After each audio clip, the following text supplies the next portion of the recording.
ಈ ಕಾರ್ಯಕ್ರಮವನ್ನು ವೀಕ್ಷಿಸ್ತಾ ಇರುವಂಥ ನಿಮ್ಮೆಲ್ಲರಿಗೆ ನಾನು ವಂದನೆಯನ್ನು ಸಲ್ಲಿಸುವಳಾಗಿದ್ದೇನೆ. ನಾನು ಶೀಬಾ. ಈ ಕಾರ್ಯಕ್ರಮಕ್ಕೆ ನಿಮಗೆ ಸ್ವಾಗತ. ಈ ದಿನದಲ್ಲಿ ನಮ್ಮ ಕಾರ್ಯಕ್ರಮದಲ್ಲಿ ಮಾತನಾಡಲಿಕ್ಕಿದ್ದಾರೆ ಶ್ರೀಯುತರಾದಂಥ ಶಶಿರಂಜನ್ ದಾಸ್ ಅವರು. ಈ ಕಾರ್ಯಕ್ರಮಕ್ಕೆ ನಿಮಗೆ ಸ್ವಾಗತವನ್ನು ನಾನು ಬಯಸ್ತೇನೆ. ನಿಮ್ಮ ಪರಿಚಯವನ್ನು ನೀವು ಮಾಡಿಕೊಡಿ ಸರ್. ನನ್ನ ಹೆಸರು ಶಶಿರಂಜನ್ ದಾಸ್. ನಾನು ನನ್ನ ಪೇರೆಂಟ್ ಅಂದರೆ ತಾಯಿ ಇಲಾಖೆ ಅಂತಂದರೆ ಹೆಲ್ತ್ ಆ್ಯಂಡ್ ಫ್ಯಾಮಿಲಿ ವೆಲ್ಫೇರ್. ಆಮೇಲೆ ಸುಮಾರು ಒಂದು 35 ವರ್ಷ ಸರ್ಕಾರಿ ಸೇವೆಯಲ್ಲಿ, 17-18 ವರ್ಷ ಗ್ರಾಮ ನೀರು ಸರಬರಾಜು ಮತ್ತು ನೈರ್ಮಲ್ಯ ಗ್ರಾಮೀಣ ಅಭಿವೃದ್ಧಿ ಮತ್ತು ಪಂಚಾಯತ್ ರಾಜ್ ಇಲಾಖೆಯಲ್ಲಿ ನಾವು ಕೆಲಸ ಮಾಡಿದ್ದೇನೆ.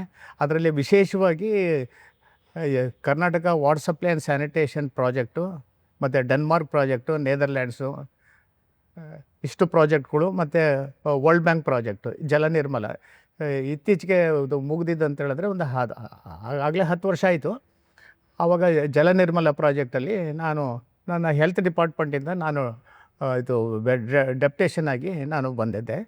ಅಲ್ಲಿ deputy director sanitation hygiene promotion ಅಂತ ಅಂದರೆ ನೈರ್ಮಲ್ಯ ಮತ್ತು ಶುಚಿತ್ವ ಶಿಕ್ಷಣ ಅಂತ ಹೀಗೆ ಉಪನಿರ್ದೇಶಕರಾಗಿ ನಾನು ಕೆಲಸ ಮಾಡಿ ಈಗ ನಿವೃತ್ತಿಯಾಗಿದ್ದೇನೆ. ಓಕೆ, ಭಾಳ ಸಂತೋಷ ಸರ್ ನೀವು ಈ ಕಾರ್ಯಕ್ರಮದಲ್ಲಿರುವಂಥದ್ದು. ಯಾಕೆಂದರೆ ನಿಮ್ಮ ಒಂದು ಎಕ್ಸ್ಪೀರಿಯನ್ಸ್ನ ನಾವು ಕೇಳುವಾಗ ನೀವು ವಿಶೇಷವಾಗಿ ಈ ನೀರಿನ ಒಂದು ಅಂದರೆ ನೀರು ಸರಬರಾಜಿನ ಒಂದು ರೂರಲ್ ಡೆವಲಪ್ಮೆಂಟಲ್ಲಿ ಆಗುವಂಥ ಕೆಲಸ ಕಾರ್ಯಗಳ ಬಗ್ಗೆ ನೀವು ಕೆಲಸ ಮಾಡಿದ್ದೀರಿ. ಆಮೇಲೆ ಆ ಒಂದು ಏನು ಎಕ್ಸ್ಪೀರಿಯನ್ಸ್ ಕೂಡ ಇದೆ ನಿಮಗೆ, ಬಹಳಷ್ಟು ಎಕ್ಸ್ಪೀರಿಯನ್ಸ್ನ ನಿಮಗಿದೆ. ಮತ್ತು ಈ ಒಂದು ಹೈಜಿನ್ ಅಂದರೆ ಈ ನೈರ್ಮಲ್ಯತೆ ನಮ್ಮಲ್ಲಿ ಇರಬೇಕಾದಂಥ ಒಂದು ಪ್ರಾಮುಖ್ಯವಾದಂಥ ಒಂದು ವಿಷಯದ ಬಗ್ಗೆ. ಸೊ ಈ ದಿನದಲ್ಲಿ ನಾವು ಇದರೆಲ್ಲರ ಬಗ್ಗೆ ನಾವು ವಿಚಾರಗಳನ್ನ ನಾವು ಚರ್ಚೆ ಮಾಡ್ತಾ ಇದ್ದೇವೆ. ಹಾಗಾಗಿ ನಿಮಗೆ ಈ ಒಂದು ನೀರಿನ ಬಗ್ಗೆ ಪ್ರಶ್ನೆಗಳನ್ನ ನಾನು ಕೇಳಲಿಕ್ಕೆ ಇಷ್ಟಪಡ್ತೇನೆ. ಈಗ ಸಾಮಾನ್ಯವಾಗಿ ನಾನು ಹೇಳೋದಾದರೆ ಜನರಿಗೆ ನೀರು ಬಹಳ ಮುಖ್ಯನೇ ಅಲ್ವಾ. ನೀರಿಲ್ಲದೆ ಹೋದರೆ ಜೀವನ ಮಾಡಲಿಕ್ಕೂ ಕಷ್ಟ. ಆದರೆ ಜನರು ಅದನ್ನು ಏನು ಮಾಡ್ತಾ ಇದ್ದಾರೆ ಅಂತ ನೋಡುವಾಗ ನೀರನ್ನು ಒಳ್ಳೆ ರೀತಿಯಲ್ಲಿ ಅದನ್ನು ಉಪಯೋಗಿಸ್ಕೊಳ್ತಾ ಇಲ್ಲ. ಹಾಗಾಗಿ ಈ ಒಂದು ನೀರಿನ ಮತ್ತು ಅದರ ಒಂದು ಅನುಕೂಲತೆಗಳ ಬಗ್ಗೆ ನೀವು ಒಂಚೂರು ನಮ್ಮ ವೀಕ್ಷಕರಿಗೆ ಹೇಳೋದಾದ್ರೆ ಬಹಳ ಉತ್ತಮ. ಇವತ್ತಿನ ಪರಿಸ್ಥಿತಿನಲ್ಲಿ ನೀರು ಬಹಳ ಪ್ರಮುಖವಾದಂಥ ವಿಷಯ. ಯಾಕಂತಂದರೆ ಜೀವಂತ ಪ್ರಾಣಿಗಳಿಗಾಗಲಿ ಮತ್ತು ಮನುಷ್ಯರಿಗಾಗಲಿ ಪ್ರತಿಯೊಬ್ಬರಿಗೂ ಬೇಕಾದಂಥ ಅಗತ್ಯವಾದಂಥ ವಸ್ತು ಅದು. ಆದರೆ ಗ್ರಾಮೀಣ ಪ್ರದೇಶದಲ್ಲಿ ಎಷ್ಟರ ಮಟ್ಟಿಗೆ ಇದ್ರ ಬಗ್ಗೆ ಅದು ಅಗತ್ಯದ ಇದೆ ಮತ್ತು ಅದರ ಸುರಕ್ಷಿತವಾದಂಥ ನೀರು ಎಷ್ಟರ ಮಟ್ಟಿಗೆ ಅವ್ರಿಗೆ ತಿಳುವಳಿಕೆ ಅನ್ನೋದು ಇದ್ರ ಬಗ್ಗೆ ನಾವು ಚರ್ಚೆ ಮಾಡ್ತಾ ಇದ್ದೀವಿ. ಹೌದು, ಹಾಂ. ಸೊ ಅನುಕೂಲತೆಗಳು ಏನೇನಿದೆ ನೀರಿನ ಬಗ್ಗೆ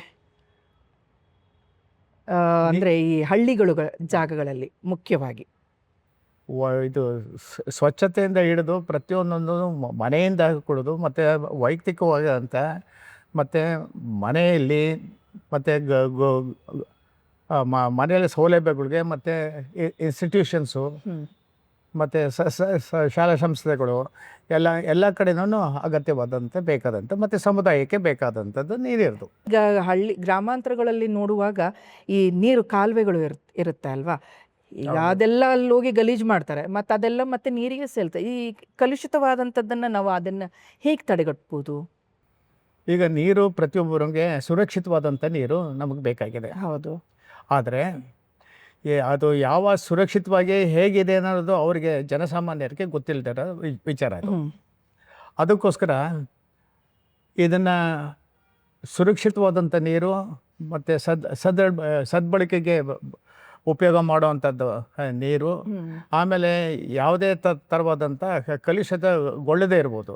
ಕಲುಷಿತ ಹೇಗೆ ಗೊಳ್ತದೆ ಅಂತ ಹೇಳಿದ್ರೆ ಮಲ ವಿಸರ್ಜನೆ ಮಾಡ್ತಾರೆ, ಮೂತ್ರ ವಿಸರ್ಜನೆ ಮಾಡ್ತಾರೆ. ಅದು ಬೈಲಿನಲ್ಲಿ ಆಗ್ಬೋದು. ಯಾಕಂದರೆ ಭಾಳಷ್ಟು ಸಮುದಾಯಗಳಿಗೆ ಮನೆಗಳಿಗೆ ಶೌಚಾಲಯಗಳು ಇಲ್ಲ. ಇತ್ತೀಚೆಗೆ ಈಗ ಅನೇಕ ಕಾರ್ಯಕ್ರಮಗಳು 65ನೇ ಇಸ್ವಿಯಿಂದನೂ ಸಹಿತ ಈ ಶೌಚಾಲಯದ ಬಗ್ಗೆ ಬಹಳಷ್ಟು ಕಾರ್ಯಕ್ರಮಗಳು ಮಾಡ್ಕೊಂಡು ಬರ್ತಾಯಿದ್ರು ಸಹಿತ ಈಗಿನ ರೀತಿಯಲ್ಲಿ ಕೆಲವ್ರಿಗೆ ಇನ್ನೂ ಕೆಲವು ಕುಟುಂಬದವರಿಗೆ ಶೌಚಾಲಯಗಳು ಇಲ್ಲ. ಶೌಚಾಲಯ ಇದ್ರೂ ಸಹಿತ ಕೆಲವರು ಉಪಯೋಗ ಮಾಡ್ತಾರೆ. ಸೊ ಮಕ್ಕಳನ್ನು ಉಪಯೋಗ ಮಾಡಲ್ಲ, ಮತ್ತು ಹೆಂಗಸರನ್ನು ಉಪಯೋಗ ಮಾಡ್ತಾ ಇಲ್ಲ, ಮತ್ತು ಗಂಡಸರನ್ನು ಉಪಯೋಗ ಮಾಡ್ತಾ ಇಲ್ಲ. ಎಲ್ಲ ಹೊಲಕ್ಕೆ ಹೋಗಿ ಬರ್ತೀವಿ, ಅದನ್ನು ಈ ಕೆಲಸನ ಮುಗಿಸ್ಕೊಂಡು ಬರ್ತೀವಿ ಅಂತ ಹೇಳ್ತಾರೆ. ಮತ್ತು ಅಲ್ಲಿ ನೀರು ತಗೊಂಡೋಗಿರಲ್ಲ. ಮತ್ತು ನೀರು ಎಲ್ಲಿರ್ತದೆ, ಮತ್ತು ಯಾವುದೋ ಒಂದು ಕಾಲುವೆ ಅಥವಾ ಕೆರೆನಲ್ಲೋ ಸಣ್ಣ ಗುಂಟೆಗಳು ಇರ್ತವೆ, ಅಲ್ಲಿ ಉಪಯೋಗ ತೊಳ್ಕೊಂಬರ್ತಾರೆ. ಸೊ ಅದರಿಂದ ಏನಾದರೂ ಈ ಮಲದಲ್ಲಿ ಆ ವ್ಯಕ್ತಿಗೆ ಏನಾದರೂ ವಿಷಕ್ರಿಮಿಗಳು ಇದ್ದರೆ, ವಿಷಜಂತುಗಳು ಇದ್ದರೆ ಅದು ನೀರಿನಿಂದ ಹರಡುತ್ತೆ ಅವಕಾಶಗಳು ಇರ್ತವೆ. ಏನೇನು ಕಾಯಿಲೆಗಳು ಅನ್ನೋದು ತಿಳ್ಕೊಳ್ಳೋಣ. ಇವಾಗ ಈ ಕಲುಷಿತ ಆಗುವಂಥದ್ದು ಈ ಬರೇ ಈ ಮೂಲ ವಿಸರ್ಜನೆ ಆಗಿರ್ಬೋದು, ಬೇರೆ ಇನ್ಯಾವುದೋ ಆಗಿರ್ಬೋದು. ಇನ್ನೊಂದು ನೋಡುವಾಗ ಈ ದನ ಕುರಿಗಳನ್ನೆಲ್ಲ ಅವರು ಈಗ ದನಕ್ಕೆ ಅಂತ ಹೇಳಿ ದನಗಳನ್ನ ಅವಕ್ಕೆ ನೀರು ಕೊಡಬೇಕು, ಅವನ್ನ ತೊಳಿಬೇಕು ಅನ್ನೋದಕ್ಕೇನೆ ಒಂದು ತೊಟ್ಟಿ ಅಂತ ಹೇಳಿ ಕಟ್ಟಿರ್ತಾರೆ ಅಲ್ವಾ. ನೀವಿವಾಗ ರೂರಲ್ ಡೆವಲಪ್ಮೆಂಟಲ್ಲಿ ನೀವು ಕೆಲಸ ಮಾಡಿದ್ದೀರಿ. ಸೊ ಹಾಗಾಗಿ ಅನೇಕ ಗ್ರಾಮಗಳಲ್ಲಿ ಈ ಒಂದು ವ್ಯವಸ್ಥೆ ಇರಲೇಬೇಕು. ಹೌದಲ್ವಾ? ಹೌದು. ಯಾಕಂತಂದರೆ ಹೆಂಗೆ ಮನೆಯಲ್ಲಿ ಕುಡಿಯೋದಕ್ಕೆ ಮತ್ತು ಬಳಕೆಗೆ ಶೇಖರಣೆ ಮಾಡ್ತಾರೆ, ಅದೇ ರೀತಿ ದನ ಕರುಗಳಿಗೆ ಮತ್ತು ಪ್ರಾಣಿಗಳಿಗೆ ಸಾಕಿರುವಂಥ ಪ್ರಾಣಿಗಳಿಗೆ ಒಂದು ವ್ಯವಸ್ಥೆ ಬೇಕು. ಅದಕ್ಕೆ ಏನು ದನದ ತೊಟ್ಟಿ ಅಂತ ಹೇಳ್ತೀವಿ, ಅಂತಂದ್ರೆ ಕ್ಯಾಟಲ್ ಟ್ರಾಫ್ ಅಂತ ದನದ. ಅದರಿಂದ ಅಲ್ಲಿಂದ ನೀರಿಂದ ತಂದು ಅಲ್ಲಿ ಹಾಕ್ಕೊಂಡು ಆಮೇಲೆ ಅದಕ್ಕೆ ವ್ಯವಸ್ಥೆ ಮಾಡ್ಕೋಬೇಕು ಅವರು. ಅದು ಪ್ರತಿಯೊಬ್ಬರದ್ದೇ ಜವಾಬ್ದಾರಿ ಅದು. ಯಾಕಂತಂದರೆ ಎಲ್ಲ ಹೊರಗಡೆ ಹೋಗ್ತವೆ, ಮತ್ತು ಎಲ್ಲೋ ಕುಡ್ದು ಮತ್ತು ಅವಕ್ಕೂ ವ್ಯತ್ಯಾಸಗಳು ಆಗಬಾರ್ದು. ಸೊ ಈಗ ನಮಗೆ ಮುಖ್ಯವಾಗಿ ನಮಗೆ ಮನುಷ್ಯರಿಗೆ ಬರುವಂಥ ನೀರಿನಿಂದ ಹರಡುವಂಥ ಕಾಯಿಲೆಗಳು ಹೇಗೆ ಅದನ್ನು ನಾವು ತಿಳ್ಕೊಬೇಕಾಗುತ್ತೆ, ಬಹಳ ಮುಖ್ಯ ಅಂತ. ಈಗ ಈ ಕಲುಷಿತ ಬಗ್ಗೆ ಇವಾಗ ನೀವು ಹೇಳಿದ್ರಿ, ಅದು ನೀರನ್ನು ಅವರು ಏನು ಸೇರಿಸಿಟ್ಕೊಳ್ಬೇಕು, ಒಳ್ಳೆ ನೀರನ್ನು ಅವರು ಸೇರಿಸಿಟ್ಕೊಳ್ಬೇಕು. ಅವಾಗ ಅದು ಕಲುಷಿತ ಆಗುವಂಥ ನೀರು ಅವರು ಕುಡಿಯೋ ನೀರಿಗೆ ಅದು ಏನು ಸೇರೋದಿಲ್ಲ ಅಂತ ಹೇಳಿದ್ರಿ. ಇದ್ರ ಜೊತೆಗೆ ನಾನು ಇನ್ನೊಂದು ಪ್ರಶ್ನೆ ಕೇಳಕ್ಕೆ ನಾನು ಇಷ್ಟಪಡ್ತೀನಿ. ಈಗ ಆರೋಗ್ಯ, ಪರ್ಸ್ನಲ್ ಹೈಜೀನ್ ಅನ್ನುವಂಥದ್ದು ಬಹಳ ಮುಖ್ಯ ಅಲ್ವಾ? ಅದು ನೀರಿನಲ್ಲೇ ಪ್ರಾರಂಭ ಆಗ್ತದೆ ಅಲ್ವಾ ಸರ್? ಹೌದು, ನೀರಿಂದನೇ ಪ್ರಾರಂಭ ಆಗ್ತದೆ. ಸ್ವಚ್ಛ ಮಾಡ್ಬೇಕಾದ್ರೆ ನೀರು ಬೇಕೇ ಬೇಕು. ಕರೆಕ್ಟ್ ಅಲ್ವಾ? ಹಾಗಾಗಿ ಈ ಒಂದು ಪರ್ಸ್ನಲ್ ಹೈಜೀನ್ ಅಂದರೆ ವೈಯಕ್ತಿಕವಾದಂಥ ಒಂದು ನೈರ್ಮಲ್ಯತನ, ಅದನ್ನು ಹೇಗೆ ಜನರು ಅದನ್ನು ಕಾಪಾಡ್ಕೊಳ್ಬೋದು, ಹೇಗೆ ಬೆಳೆಸ್ಕೊಳ್ಬೇಕು ಅವರು? ಮೊದಲನೇದಾಗಿ ವೈಯಕ್ತಿಕ ನೈರ್ಮಲ್ಯ ಅಂತ ಹೇಳಿದ್ರೆ ಫಸ್ಟ್ ಆಫ್ ಆಲ್ ವಿಷಯಗಳು ತಿಳ್ಕೊಂಡಿರ್ಬೇಕು. ಹೌದು. ಯಾಕೆ ನಾವು ದಿವಸ ನಾವು ಸ್ನಾನ ಮಾಡಬೇಕಾ, ಆಮೇಲೆ ಉಗುರುಗಳನ್ನ ಸ್ವಚ್ಛವಾಗಿ ಇಟ್ಕೋಬೇಕು, ಮೊಟ್ಟಗಾಗಿ ಇಡಬೇಕು, ಮತ್ತು ಅದನ್ನು ಬಳಸೋದು ಅಂತದ್ದು ಇದ್ರ ಬೆಳೆದೇ ಬೆಳೀತದೆ, ದೇವರು ಸೃಷ್ಟಿ ಮಾಡಿರೋದು. ಅದನ್ನು ಮೊಟ್ಟಗಾಗಿ ಇಟ್ಕೋಬೇಕು. ಅದರಿಂದ ವಿಷಕ್ರಿಮಿಗಳು ಸೇರಿಕೊಂಡು ಅದರಿಂದ ಇದು ಊಟ ಮಾಡುವಂಥ ಪದಾರ್ಥ ನೀರು ಜೊತೆಗೆ ಸೇರಿಕೊಂಡು ಅಲ್ಲಿಂದ ಇದು ವಿತರಣೆ ಆಗ್ತದೆ. ಆದ್ದರಿಂದ ಸೊ ಹೀಗಾಗಿ ಅದ್ರ ಬಗ್ಗೆ ಭಾಳ ಜಾಗ್ರತೆಯಾಗಿರಬೇಕು. ಮತ್ತು ವೈಯಕ್ತಿಕ ಆರೋಗ್ಯ ಅಂತ ಹೇಳಿದ್ರೆ ಪ್ರತಿ ದಿವಸ ಸ್ನಾನ ಮಾಡೋದು, ಮತ್ತು ಉತ್ತಮವಾದಂಥ ಉಡುಪು ಅಂತಂದರೆ ಭಾಳ ಕಾಸ್ಟ್ಲಿ ಅಂತ ನಾವು ಹೇಳೋದೇ ಇಲ್ಲ. ಇರೋ ಇದು ಏನು ಉಡುಪುಗಳು ಇರ್ತಾವಲ್ಲ, ಶರ್ಟ್ ಆಗಲಿ ಲಂಗ ಆಗಲಿ ಏನಾದಾಗಲಿ ಅದನ್ನು ಸ್ವಚ್ಛವಾಗಿ ಇಟ್ಕೋಬೇಕು. ಯಾಕಂದರೆ ಅದರಿಂದ ಬೇಸಿಗೆ ಕಾಲದಲ್ಲಿ ಏನಾಗುತ್ತೆ ಅಂತ ವಿಶೇಷವಾಗಿ ಧೂಳಿಂದ ಬಂದು ಅಲ್ಲಿಂದ ಬರುವಂತಹ ಇದು ವಿಷಕ್ರಿಮಿಗಳು ಬರುವಂಥದ್ದು ಅವಕಾಶಗಳು ಇರ್ತವೆ. ಅದಕ್ಕೋಸ್ಕರ ಸ್ಕಿನ್ ಡಿಸೀಸ್ ಬರ್ಬೋದು. ಸೊ ಹೀಗಾಗಿ ಪ್ರತಿಯೊಂದು ಭಾಳ ವೈಯಕ್ತಿಕವಾದಂಥ ಮತ್ತೆ ಕಾಲಿಗೆ ಚಪ್ಪಲಿ ಧರಿಸ್ಬೇಕು. ಭಾಳಷ್ಟು ಈಗಂತೂ ಬದಲಾವಣೆ ಆಗಿದೆ, ಸಾಮಾಜಿಕವಾಗಿ ಬದಲಾವಣೆ ಆಗಿದೆ. ಆದರೆ ಇಂದಿನ ಕಾಲದಲ್ಲಿ ನೋಡಿದಾಗ ಇತ್ತೀಚಿನ ವರ್ಷಗಳಲ್ಲಿ ಭಾಳಷ್ಟು ಬದಲಾವಣೆ ಆಗಿರೋದ್ರಿಂದ, ಯಾಕಂತಂದರೆ ಈಗನ್ನು ಇದು ಕೊಕ್ಕೆ ಹುಳು ಇಲ್ಲ. ಕೊಕ್ಕೆ ಹುಳು ಅಕಸ್ಮಾತ್ ಇದ್ದರೆ ಕಾಲಿನ ಮುಖಾಂತರನೇ ಬರೋದು. ಆ ಚರ್ಮ ಏನಾದರೂ ಕಟ್ಟಾಗಿದ್ರೆ ಅಲ್ಲಿ ಅದು ವಿಷಕ್ರಿಮಿ ಅಲ್ಲ, ಕೊಕ್ಕೆ ಹುಳು ಮೊಟ್ಟೆ ಇದ್ದರೆ ಅದು ಕಾಲಿನ ಮುಖಾಂತರ ಬರ್ತದೆ. ಅದು ಬಂದು ಬರೀ ರಕ್ತ ಮಾತ್ರ ಹೀರೋದು, ಅದು ಬೇರೆ ಏನೂ ಬೇಕಾಗಿಲ್ಲ. ಸೊ ಹಿಂಗಾಗಿ ಇದು ಮತ್ತೆ ಜಂತುಳು ಹೊಟ್ಟೆ ಒಳಗಡೆನೆ ಅದಕ್ಕೆ ಅವಕಾಶ ಮಾಡಿ ನಾವು ಕೊಡ್ತಾ ಇದ್ದೀವಿ. ಯಾಕೆಂದ್ರೆ ನೀರು ಸ್ವಚ್ಛತೆಯಲ್ಲಿ ನಾವು ಕಾಪಾಡ್ಕೊಳ್ತಾ ಇಲ್ಲ. ಮಲ ವಿಸರ್ಜನೆ, ಆಮೇಲೆ ಒಂದಕ್ಕೆ ಹೋಗೋದು, ಅದರಿಂದ ಇದು ಏನು ಟೈಫಾಯ್ಡ್ ಬರ್ಬೋದು, ಮತ್ತೆ ಕಾಮಾಲೆ, ಆಮೇಲೆ ಲೆಪ್ಟೋಸ್ಪೊರೋಸಿಸ್ ಅಂತ ಇನ್ನೊಂದು ಇದೆ. ಯಾಕಂತಂದ್ರೆ ಈ ಇಲಿಗಳು ಸಂಪಿರ್ತದವಲ್ಲ ಮನೆಯಲ್ಲಿ, ಅಲ್ಲಿ ಸುತ್ತಮುತ್ತ ಏನಾದರೂ ಅಲ್ಲಿ ಮಾಡಿದಿದ್ರೆ ಅದು ಅದರಿಂದ ತೊಳೆದಾಗ ಅದ್ರ ಒಳಗಡೆ ಹೋಗಿ ಸೇರ್ಕೊಳ್ಳುತ್ತೆ. ಅದಕ್ಕೋಸ್ಕರ ಲೆಪ್ಟೋಸ್ಪೊರೋಸಿಸ್ ಅಂತ ಹೇಳ್ತಾರೆ, ಅದು ಇಲಿ ಕಾಯಿಲೆ ಅಂತ ಹೇಳೋದು. ಸರಿ ಸರಿ. ಸೊ ಇದ್ರ ಬಗ್ಗೆ ಬಹಳ ಜಾಗ್ರತೆ ಆಗಿರ್ಬೇಕು, ಸ್ವಚ್ಛತೆಯನ್ನು ಕಾಪಾಡ್ಕೋಬೇಕು ಜನಗಳು. ಯಾಕೆಂದ್ರೆ ಇದು ಮೇನ್ ಆಗಿ ಸ್ಟಾರ್ಟ್ ಆಗೋದೇ ನೀರಿಂದ ಅಲ್ವಾ? ನಾವು ನೀರಿನ ಹೇಗೆ ನಾವು ಸುರಕ್ಷಿತವಾಗಿ ಕಾಪಾಡ್ಕೊಳ್ತೀವೋ ಈ ರೋಗಗಳು ಯಾವುದೂ ಬರಲ್ಲ ತಗೊಳ್ಳ. ಅಲ್ವಾ? ಓಕೆ. ಈಗ ನೀವು ಈ ಕಲುಷತೆಗಳ ಬಗ್ಗೆ ನೀವು ಹೇಳಿದ್ರಿ ಅಲ್ವಾ? ಅದರಿಂದ ಬರುವಂಥ ಒಂದು ರೋಗಗಳು ಯಾವ್ದ್ಯಾವುದು ಸರ್? ಇದು ಕಾಲ್ರಾ, ಕಾಮಾಲೆ, ಹ್ಮ್ ಆಮೇಲೆ ರಕ್ತಭೇದಿ, ಹ್ಮ್ ಆಮ್ಸಂಖ್ಯ ಭೇದಿ, ಆಮೇಲೆ ಟೈಫಾಯ್ಡು, ಆಮೇಲೆ ಇನ್ಫೆಕ್ಟಿವ್ ಹೆಪಟೈಟಿಸ್ ಅಂತಂತಾನೆ ಇದು ಆಮ್ಸಂಖ್ಯ ಇದು ಕಾಮಾಲೆ ರೋಗ. ಹ್ಮ್ ಸೊ ಇನ್ಫೆಕ್ಟಿವ್ ಹೆಪಟೈಟಿಸ್. ಹ್ಮ್ ಹ್ಮ್ ಸೊ ಇಷ್ಟೆಂತ ಕಾಯಿಲೆಗಳು ಬರ್ತವೆ. ಮತ್ತು ಲೆಪ್ಟೋಸ್ಪೊರೋಸಿಸ್, ಹ್ಮ್ ಇದು ಇಷ್ಟು ಕಾಯಿಲೆಗಳು ಓಕೆ. ಬಹಳ ಪ್ರಮುಖವಾದ ನೀರಿನಿಂದ ಬರುವಂಥದ್ದು. ಹಾ ಯಾಕಂತಂದರೆ ಅದು ನೀರಿನಿಂದ ಹೇಗೆ ಬರ್ತದೆ ಅಂತ ಹೇಳಿದ್ರೆ, ಮನುಷ್ಯನಲ್ಲಿ ಇದು ವಿಷಕ್ರಿಮಿಗಳು ಇರ್ತವೆ. ಯಾವಾಗ ಮಲವಿಸರ್ಜನೆ ಮತ್ತು ಮೂತ್ರ ಮಾಡಿದಾಗ ಅದು ಜೊತೆಗೆ ಸೇರಿಕೊಂಡು ಕೈ ಮುಖಾಂತರ, ನೀರಿನ ಮುಖಾಂತರ ಅದು ಇದು ಕಲುಷಿತಗೊಂಡು ಆವಾಗ ಆರೋಗ್ಯವಾದಂಥ ವ್ಯಕ್ತಿ ಹಾ ಈ ನೀರನ್ನು ಕುಡಿದಾಗ, ಕಲುಷಿತವಾದಂಥ ನೀರನ್ನು ಕುಡಿದಾಗ ಅವನಿಗೆ ಈ ಕಾಯಿಲೆಗಳು ಬರುವಂಥ ಸಂದರ್ಭಗಳು ಭಾಳ ಇರ್ತವೆ. ಓಕೆ. ಹಾ ಇದು ತಡೆಗಟ್ಟುವಂಥದ್ದು ಭಾಳ ಮುಖ್ಯ. ಓಕೆ. ಈ ವಿಷಯಗಳನ್ನ ಈಗ ಈ ರೋಗಗಳನ್ನೆಲ್ಲ ನೀವು ಹೇಳಿದ್ರಿ. ಆಮೇಲೆ ಈ ಹೈಜಿನ್ ಬಗ್ಗೆ ನೈರ್ಮಲ್ಯತನ ನಾವು ಹೇಗೆ ಅದನ್ನು ಕಾಪಾಡ್ಕೊಳ್ಬೇಕು ಅಂತೆಲ್ಲ ಹೇಳಿದ್ರಿ. ಹಾಗಾಗಿ ಈ ಒಂದು ವೈಯಕ್ತಿಕವಾಗಿ ಮತ್ತು ಸಾಮಾಜಿಕವಾಗಿ ಜವಾಬ್ದಾರಿಗಳು ಯಾವ್ಯಾವುದು ನಾವು ತಗೊಳ್ಬೇಕಾಗತ್ತೆ? ಮೊದಲನೇದಾಗಿ ನೀವು ಸಾಮಾಜಿಕವಾಗಿ ಗ್ರಾಮಾಂತರ ಪ್ರದೇಶಗಳಲ್ಲಿ ಯಾವ ರೀತಿಯಾದಂಥ ಒಂದು ಜವಾಬ್ದಾರಿಗಳು ಅವ್ರು ತಗೊಳ್ಬೇಕಾಗತ್ತೆ? ನಾವು 3 ಭಾಗ ಮಾಡ್ಕೊಳ್ಳೋಣ. ವೈಯಕ್ತಿಕವಾಗಿ, ಮತ್ತು ಕೌಟುಂಬಿಕ, ಮತ್ತು ಸಮುದಾಯ. ಓಕೆ. ವೈಯಕ್ತಿಕವಾಗಿ ಅಂತ ಹೇಳಿದ್ರೆ ಪ್ರತಿ ದಿವಸ ಸ್ವಚ್ಛತೆ ಇರಬೇಕು, ಹಲ್ಲುಜ್ಜಬೇಕು, ಆಮೇಲೆ ಸ್ನಾನ ಮಾಡಬೇಕು. ಉಗುರನ್ನ ಇದು ಬೆಳೆಸಬಾರ್ದು. ಉಗುರು ಬೆಳೆಸಿದ್ರು ಸಹಿತ ಅವಾಗ ಅದನ್ನು ಕತ್ತರಿಸ್ಬೇಕು, ಮೊಟಕಾಗಿಡಬೇಕು. ಅದ್ರೊಳಗಡೆ ಉಗುರೊಳಗಡೆ ಸೇರಿಕೊಂಡು ಅಲ್ಲಿಂದ ಇದು ನೀರಿನ ಜೊತೆಗೆ ಮತ್ತು ಆಹಾರ ಜೊತೆಗೆ ಸೇರಿಕೊಂಡು ಇದು ಕಲುಷಿತ ಆಗ್ಬೋದು. ಸೊ ಹಿಂಗಾಗಿ ಆರೋಗ್ಯವಂತ ಇದು ಮನುಷ್ಯರಿಗೂ ಸಹಿತ ಇದು ಬರುತ್ತೆ. ಮಕ್ಳಿಗೆ ಗೊತ್ತಿರಲ್ಲ. ಯಾಕಂತಂದರೆ ಎಲ್ಲಿ ಅಂತ ಯಾಕಂದರೆ ಶೌಚಾಲಯ ಉಪಯೋಗ ಮಾಡೋದು ಗೊತ್ತಿರಲ್ಲ. ತಾಯಿ ತಂದೆ ಇಬ್ಬರೂ ಹೊಟ್ಟೋಗ್ಬಿಟ್ಟಿರ್ತಾರೆ. ಒಂದು ಕೆಲವು ಕಡೆ ನಾನು ನೋಡಿದಾಗ ಅಲ್ಲಿ ಇದು ಅಕ್ಕ ಇರ್ತಾಳೆ, ಅವಳ ನೋಡ್ಕೊಡ್ತಾರೆ. ನಮ್ಮ ಅಪ್ಪ ಅಮ್ಮ ಬಿಟ್ಟು ಹೋಗಿದ್ರೆ ಎಲ್ಲ ಕೂಲಿಗೆ ಹೋಗೋದಾರೆ ಅಂತಾರೆ. ಸೊ ಹಿಂಗಾಗಿ ಅದು ಶೌಚಾಲಯ ಇದ್ದಿದ್ರೆ ಅವ್ರಿಗೆ ಮಕ್ಕಳಿಗೂ ಸಹಿತನೂ ಅದನ್ನು ಉಪಯೋಗ ಮಾಡೋದು ಕಲಿಸ್ಕೊಡ್ಬೇಕು. ಮತ್ತು ಯಾವ ರೀತಿ ಸದ್ಬಳಕೆ ಆಗಬೇಕು, ಮತ್ತು ಅದರದ್ದು ಶುಚಿತ್ವನೂ ಕಾಪಾಡ್ಕೋಬೇಕು. ಓಕೆ. ಈಗ ಸರ್ಕಾರದಿಂದ ಏನೇನು ಒಂದು ಉಪಯೋಗಗಳನ್ನ ಅಂದರೆ ಸವಲತ್ತುಗಳನ್ನು ಈ ಗ್ರಾಮಾಂತರ ಪ್ರದೇಶಗಳಲ್ಲಿರುವಂಥವರಿಗೆ ಈ ಸ್ವಚ್ಛತೆಯನ್ನು ಕಾಪಾಡಿಕೊಳ್ಳಿಕ್ಕೆ ಈ ಸರ್ಕಾರದಿಂದ ಏನೆಲ್ಲ ಒಂದು ಉಪಯೋಗ, ಅವರಿಗೆ ಸೌಲಭ್ಯಗಳನ್ನು ಅವ್ರಿಗೆ ಸೌಲಭ್ಯ ಅಂತಂದರೆ, ಈಗ ನಿರ್ಮಲ ಭಾರತ ಅಭಿಯಾನದಲ್ಲಿ ಮೊದಲಿಂದನೂ ಬೇರೆ ಇದು ನಿರ್ಮಲ ಕರ್ನಾಟಕದಲ್ಲಿ ಇತ್ತು. ಅದರಲ್ಲಿ ಶೌಚಾಲಯಗಳು ಕಟ್ಸೋಂಥ ಸಬ್ಸಿಡಿ BPL ಫ್ಯಾಮಿಲೀಸ್ಗೆ, APL ಫ್ಯಾಮಿಲಿಗೆ ಬೇರೆ ಥರ ಹಣ ಇತ್ತು. ಸೊ ಈಗ ಶೌಚಾಲಯ ಬೇರೆ ಎಲ್ಲ ವ್ಯವಸ್ಥೆಗಳು ಕುಟುಂಬದಲ್ಲೇ ಮಾಡ್ತಾರೆ. ಆದರೆ ಶೌಚಾಲಯದ ಮೇಲೆ ಸರ್ಕಾರದ ಮೇಲೆ ಅವಲಂಬಿಸ್ಕೋಬೇಕು, ಅದೊಂದು ಭಾಳ.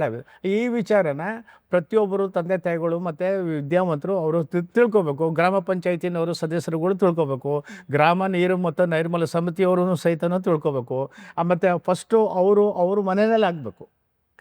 ಅದಾದಮೇಲೆ ನಾನು ಮನೇಲಿ ಕಟ್ಟಿದ್ದೀನಿ, ಇಷ್ಟೊಂದು ಅನುಕೂಲಗಳಿದೆ, ಅದಕ್ಕೋಸ್ಕರ ನೀವು ಕಟ್ಟಿಸ್ಕೊಡ್ರಿ. ಅದು ಕಟ್ಟಿಸ್ಕೊಂಡು ಆದಮೇಲೆ ಅದನ್ನು ಸದ್ಬಳಕೆ ಆಗಬೇಕು ಅನ್ನೋದೊಂದು ಸಹಿತನೂ ಹೇಳಬೇಕು. ಅದು ಭಾಳ ಭಾಳ ಭಾಳ ಮುಖ್ಯ ಇದೆ. ಈಗ ಈ ಒಂದು ಏನಂದರೆ ಈ ಲಾಂಗ್ ಟರ್ಮ್ ಹೈಜಿನ್ ಅಂತ ಹೇಳ್ತಾರಲ್ಲ, ಲಾಂಗ್ ಟರ್ಮ್ ಹೆಲ್ತ್ ಇಂಪ್ಲಿಕೇಶನ್ ಅಂತೇಳಿ, ಅಂದರೆ ಸಾರ್ವಜನಿಕ ಸ್ಥಳಗಳಲ್ಲಿ ಸಣ್ಣ ಪುಟ್ಟ ನೈರ್ಮಲ್ಯ ನಿಯಮಗಳನ್ನ ನಿರ್ಲಕ್ಷಿಸೋದರಿಂದ ಉಂಟಾಗುವ ದೀರ್ಘಕಾಲದ ಆರೋಗ್ಯ ಪರಿಣಾಮ ಏನಾಗಿರ್ಬೋದು ಸರ್? ಭಾಳ ಇದು ಕಷ್ಟವಾದಂಥ ಪ್ರಶ್ನೆನೇ. ಓಕೆ. ಯಾಕಂತಂದರೆ ಈ ಸಮುದಾಯದ ಮಟ್ಟದಲ್ಲಿ ಈಗ ಒಂದು ಎಲ್ಲಿ ಕಲುಷಿತ ಆದಂಥ ಮಲವಿಸರ್ಜನೆ ಆದಾಗ ಅದು ಕುಡಿಯುವಂಥ ನೀರಿಗೆ ಬೆರೆತಾದಾಗ ಅದು ಎಲ್ಲ ಸಮುದಾಯಕ್ಕೆ ಅನಾನುಕೂಲ ಆಗ್ತದೆ. ಒಂದು ಉದಾಹರಣೆ ಹೇಳಬೇಕು ಅಂತಂದರೆ, ನಾನು ಒಂದು ಡೆನ್ಮಾರ್ಕ್ ಪ್ರಾಜೆಕ್ಟಲ್ಲಿದ್ದಾಗ ಇದು ಬಾಗೇಪಲ್ಲಿ ತಾಲೂಕಿನಲ್ಲಿ ಒಂದು ಸಲ ಏನಾಯಿತು ಅಂತ ಹೇಳಿದ್ರೆ, ಆಸ್ಪತ್ರೆಯಲ್ಲಿ ಇಬ್ಬರು ಮೂವರು ಇದು ಭಾಳ ಸುಸ್ತಾಗಿ ಮತ್ತು ಇದು ಏನು ಇದು ಮಲವಿಸರ್ಜನೆ ವಿಪರೀತ ಭೇದಿಯಾಗಿ ಬಂದು ಹಾಸ್ಪಿಟ್ಲಿಗೆ ಅಡ್ಮಿಟ್ಟಿದ್ದಾರೆ. 2ನೇ ದಿವಸಕ್ಕೆ ಸತ್ತೋದ್ರು. ಆಮೇಲೆ ಅದನ್ನು ಅಲ್ಲಿ ವಾಟರ್ ಪಾಯಿಂಟಲ್ಲಿ ಕಲೆಕ್ಷನ್ ಮಾಡಿ ಅದನ್ನು public health institute health department ಇದು ಕೇರ್ ಸರ್ಕಲಲ್ಲಿದೆ. ಅಲ್ಲಿ ಪರೀಕ್ಷೆ ಮಾಡಿದಾಗ ಅಲ್ಲಿ ಏನೂ ನೀರನ್ನು ಕಲುಷಿತ ಆಗಿಲ್ಲ ಅಂತ ಗೊತ್ತಾಯಿತು. ಕಲುಷಿತ ಹೇಗಾಗಿದೆ ಅಂತಂದರೆ ಪೈಪ್ ವಾಟರ್ ಸಪ್ಲೈ ಇದೆಯಲ್ಲ ಅಲ್ಲಿ ಒಡೆದೋಗಿದೆ. ಅಲ್ಲಿ ಯಾರೋ ಒಬ್ಬರು ಮಲವಿಸರ್ಜನೆ ಮಾಡಿದ್ದಾರೆ, ಅವ್ರಿಗೆ ಅದು ಕಲುಷಿತ ಆಗಿದೆ. ಅದು ಆವಾಗ ಅವರ ಒಂದು ವ್ಯಕ್ತಿನಲ್ಲಿ ಇರುವಂಥ ಕಲುಷಿತ ಆದಂಥದ್ದು ಅದು ನೀರು ಜೊತೆಗೆ ಸೇರಿಕೊಂಡು ಹೀಗಾಗಿ ಅದು ಕಂಪ್ಲೀಟು ಪೈಪ್ ಲೈನನ್ನೇ ಬೇರೆ ಮಾಡಬೇಕಾಗಿ ಬಂತು ಅಂತ ಸಂದರ್ಭ ಆಗುತ್ತೆ. ನಾನು ಸುಮಾರು 92-93ನೇ ವಯಸ್ಸಿದೆ ಹೇಳ್ತಾ ಇದ್ದೀನಿ ನಾನು. ಅವಾಗಲೇ ಈ ರೀತಿಯಾದಂಥ ಒಂದು ಪರಿಸ್ಥಿತಿ. ಹೌದು, ಈಗಲೂ ಕೂಡ ಅದೇ ಇದೆ ಅಲ್ವಾ? ಈಗಲೂ ಭಾಳಷ್ಟು ಬದಲಾವಣೆ ಆಗಿದೆ. ಆದರೆ ವ್ಯವಸ್ಥೆಗಳು ಮಾಡ್ಕೋಬೇಕು. ಅದನ್ನು ಮಾಡ್ಕೊಂಡ ನಂತರ ಅದನ್ನು ಸದ್ಬಳಕೆ ಆಗಬೇಕು. ಮತ್ತು ದನ ಕರುಗಳಿಗೆ ಹೇಳಿದ್ರಿ, ಅದಕ್ಕೆ ನೀರಿನ ಆಶ್ರಯತೆ ಎಲ್ಲಿರ್ತದೆ ಅದಕ್ಕೋಸ್ಕರ ಅದಕ್ಕೆ ತೊಟ್ಟಿ ಕಟ್ಟಿಸ್ಬೇಕು. ಮತ್ತು ಯಾರೇ ಪಾತ್ರೆಗಳನ್ನ ತೊಳೆಯೋದಾಗಲಿ, ಮಕ್ಕಳ ಮಲ ವಿಸರ್ಜನೆ ಮಾಡಿಸೋದಾಗಲಿ, ಅವ್ರ ಬಟ್ಟೆ ತೊಳೆಯೋದಾಗಲಿ ಅದನ್ನು ಮಾಡಬಾರ್ದು. ಅದಕ್ಕೋಸ್ಕರ ಮನೆಯಲ್ಲೇ ಮಾಡಬೇಕು. ಮತ್ತು ಮನೆಯಲ್ಲಿ ತಂದಂಥ ಶೇಖರಣೆ ಸ್ವಚ್ಛವಾಗಿದ್ದರೂ ಸಹಿತ ನೀರು ಅದನ್ನು ಎತ್ತರದ ಜಾಗದಲ್ಲಿ ಇಡಬೇಕು. ಶೇಖರಣೆ ಭಾಳ ಇಂಪಾರ್ಟೆಂಟು. ಮತ್ತು ಅದಕ್ಕೆ ನಲ್ಲಿ ಇದ್ದರೆ ಒಳ್ಳೆಯದು. ಯಾಕಂತಂದರೆ ಕೆಲವು ಮಕ್ಕಳಂತೂ ಇದು ಗೊತ್ತಿರಲ್ಲ ಅವ್ರಿಗೆ, ಮತ್ತು ಲೋಟನೂ ಕಲುಷಿತ ಆಗಿರ್ಬೇಕು, ಮತ್ತು ಇದು ನೀರನ್ನು ಕಲುಷಿತ ಆಗೋಗ್ಬಿಡ್ತದೆ. ಮತ್ತು ಇದರಿಂದ ಏನಾಗ್ತದೆ, ಬೇರೆ ಇದು ಇಡೀ ಸಮುದಾಯಕ್ಕೆ ಮನೆಯವ್ರಿಗೆ ತೊಂದರೆ ಆಗ್ತದೆ. ಹೌದು, ತೊಂದರೆ ಎಲ್ಲ ಹರಡುತ್ತದೆ. ಖಂಡಿತ. ಈಗ ಈ ಒಂದು ನಮ್ಮ ದೈನಂದಿನ ಒಂದು ಜೀವನದಲ್ಲಿ ನೈರ್ಮಲ್ಯದ ಬಗ್ಗೆ ಇರುವ ಸಾಮಾನ್ಯ ಅರಿವು ಮತ್ತು ಅದರ ಪ್ರಾಯೋಗಿಕ ಅನುಷ್ಠಾನದ ನಡುವೆ ಅಂತರವನ್ನು ನಾವು ಹೇಗೆ ಸರಿಪಡಿಸ್ಕೊಳ್ಬೋದು? ಇದು ಭಾಳ ಸದ್ದಿಗ್ಧದ ಪರಿಸ್ಥಿತಿ ಇವಾಗ. ಹೇಗಾಗಿದೆ ಅಂತಂದರೆ ಗೊತ್ತಿದೆ, ಆದರೆ ಶೌಚಾಲಯದ ಅಗತ್ಯ ಇದೆ ಅಂತ ಗೊತ್ತಿದೆ, ಆದರೆ ಉಪಯೋಗ ಮಾಡ್ತಾ ಇಲ್ಲ. ಆದರೆ ಕಟ್ಸ್ಕೊಂಡಿರ್ತಾರೆ, ಉಪಯೋಗ ಮಾಡಲ್ಲ. ಅದನ್ನು ಕಟ್ಟಿಸ್ಕೊಂಡು ಆಮೇಲೆ ಪ್ರತಿಯೊಬ್ಬರು ಮನೆಯಲ್ಲಿ ಇರುವಂಥ ಎಷ್ಟು ಜನ ಇರ್ತಾರೆ ಅಷ್ಟು ಜನನೂ ಉಪಯೋಗ ಮಾಡ್ಕೋಬೇಕು. ಅದು ಭಾಳ ಇಂಪಾರ್ಟೆಂಟು. ಯಾಕಂತಂದರೆ ಇದರಿಂದ ಏನಾಗ್ತದೆ ಅಂತ ಹೇಳಿದ್ರೆ ಅವ್ರ ಆರ್ಥಿಕ ಮಟ್ಟನೂ ಸಹಿತ ಖುಷಿಯೋದು ಹೋಗೋಗುತ್ತೆ. ಯಾಕಂತಂದರೆ ಆವಾಗ ಕಾಲರ ಬರ್ತಾ ಇದ್ದಾರೆ, ಮತ್ತು ಜಾಂಡೀಸ್ ಬಂದರೆ ಭಾಳ ದಿವಸ ಇದು ಹಾಸ್ಪಿಟ್ಲಲ್ಲಿ ಇರಬೇಕಾಗ್ತದೆ, ಮತ್ತು ಟೈಫಾಯ್ಡಲ್ಲಿ ಮತ್ತು ಟ್ರೀಟ್ಮೆಂಟಲ್ಲಿ ತೊಗೋಬೇಕು, ಎಷ್ಟೊಂದು ಖರ್ಚಾಗ್ತದೆ. ಅದಕ್ಕೋಸ್ಕರ ತಡೆಗಟ್ಟಂಥದ್ದು ಸುಮಾರು ನಮ್ಮ ದೇಶದಲ್ಲಿ, ಗ್ರಾಮಾಂತರ ಪ್ರದೇಶದಲ್ಲಿ 80-90ವರೆಗೆ ತಡೆಗಟ್ಟುವಂಥ ಕಾಯಿಲೆಗಳೇ ಇದೆ.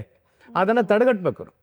ಆವಾಗ ನಮ್ಮದು ಆರೋಗ್ಯ ಸುಧಾರಣೆ ಆಗ್ತದೆ, ಮತ್ತು ಅವರ ಕೋಟಿಕ ಮಧ್ಯೆ ನೆಮ್ಮದಿ ಇರ್ತದೆ, ಮತ್ತು ಅವರ ಆರ್ಥಿಕ ಪರಿಸ್ಥಿತಿ ಸಹಿತ ಬಲ ಆಗ್ತದೆ. ಅಂದರೆ ಎಲ್ಲನೂ ನಮ್ಮ ಕೈನಲ್ಲೇ ಇದೆ ಅಂತ ನೀವು ಹೇಳ್ತೀರಾ ಅಲ್ವಾ? ಈಗ ನಾವು ಅದನ್ನ, ನಿಮ್ಮ ಆರೋಗ್ಯ ನಿಮ್ಮ ಕೈನಲ್ಲಿ ಇದೆ ಅಂತ. ಖಂಡಿತ. ಈಗ ಏನಂದರೆ ಮುಖ್ಯವಾಗಿ ನೀರೇ. ಈಗ ನೀರಿಲ್ಲದೆ ಹೋದರೆ ಮನುಷ್ಯನಿಗೆ ಬದುಕೋಕ್ಕೆ ಸಾಧ್ಯ ಇಲ್ಲ. ನೀರನ್ನು ನಾವು ಒಳ್ಳೆ ರೀತಿಯಲ್ಲಿ, ಈಗ ನಮ್ಮ ಆರೋಗ್ಯನ ಹೇಗೆ ಕಾಪಾಡ್ಕೊತೀವೋ ನೀರನ್ನು ಹಾಗೆ ಕಾಪಾಡ್ಕೊಳ್ಬೇಕು. ನೀರು ಚೆನ್ನಾಗಿದ್ದರೆ ನಮ್ಮ ಆರೋಗ್ಯನೂ ಚೆನ್ನಾಗಿರುತ್ತೆ ಅಂತ ನೀವು ಹೇಳ್ತೀರಾ. ಈ ಗ್ರಾಮಾಂತರ ಮಟ್ಟಗಳಲ್ಲಿ ಈ ನೀರು ಸರಬರಾಜಿನ ಒಂದು ವ್ಯವಸ್ಥೆಗಳು, ಅವುಗಳ ಒಂದು ಏನಂದರೆ ಸುರಕ್ಷತೆ ಕಾಪಾಡಿಕೊಳ್ಳಲು ಮತ್ತು ಗ್ರಾಮಾಂತರ ಮತ್ತು ಈ ಒಂದು ನೈರ್ಮಲ್ಯ ಸಮಿತಿ ಮತ್ತು ಗ್ರಾಮ ಪಂಚಾಯಿತಿ ಅವರ ಜವಾಬ್ದಾರಿಗಳು ಏನಾಗಿರ್ತದೆ, ಮತ್ತು ಯಾವ ರೀತಿಯಾದಂಥ ಒಂದು ಸ್ಟೆಪ್ಸ್ಗಳನ್ನ ಅಲ್ಲಿ ಗ್ರಾಮದಲ್ಲಿರುವಂಥ ವ್ಯಕ್ತಿಗಳು ತಗೊಳ್ಬೇಕು? 1990 ಇಸವಿ 94ಕ್ಕಿಂತ ಮುಂಚೆ ಏನೆಂದರೆ ಸೇದ ನೀರು ಬಾವಿಗಳಿತ್ತು. ಆವಾಗ ನಾನು ಆರೋಗ್ಯ ಇಲಾಖೆಯಲ್ಲಿ ಇದ್ದಿದ್ದರಿಂದ ಯಾವಾಗ ನೀವು ಬ್ಲೀಚಿಂಗ್ ಪೌಡ್ರ್ ಹಾಕಿದ್ದೀರಾ ಅಂತ ನಮ್ಮ ಕಾರ್ಯಕರ್ತರನ್ನು ಕೇಳ್ತಾ ಇದ್ವಿ. ಯಾಕಂತಂದರೆ ಅದನ್ನು ಅಳತೆ ಮಾಡಿ ಬಾವಿನಲ್ಲಿ ನೀರು ಎಷ್ಟಿದೆ ಅಂತ ಹೇಳ್ಬಿಟ್ಟು ಅದನ್ನು ತಕ್ಕಂತೆ ಬ್ಲೀಚಿಂಗ್ ಪೌಡ್ರ್ ಹಾಕಬೇಕಾಗಿತ್ತು.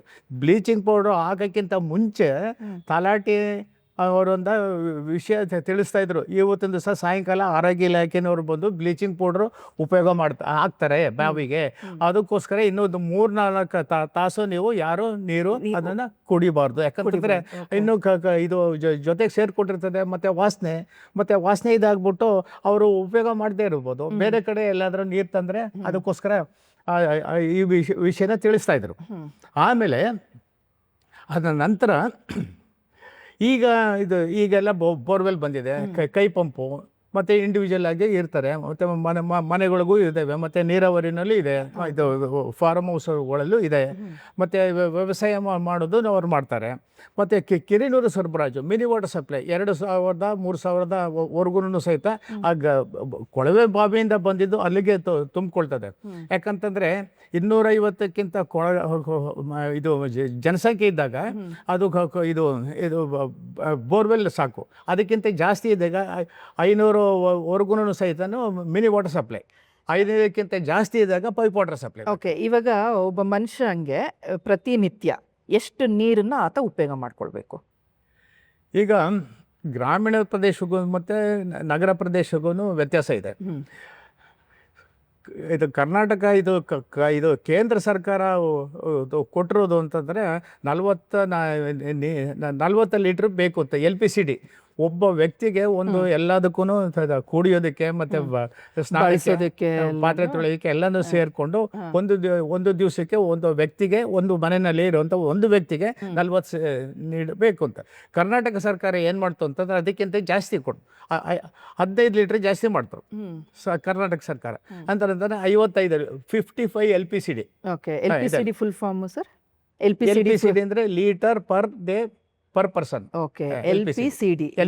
ಓಕೆ, ಅಂದ್ರೆ ಒಬ್ಬ ವ್ಯಕ್ತಿ ಒಂದು ವ್ಯಕ್ತಿಗೆ ದಿನದಲ್ಲಿ 55 ಲೀಟರ್ ಉಪಯೋಗ ಮಾಡಬೇಕು ಅಂತ.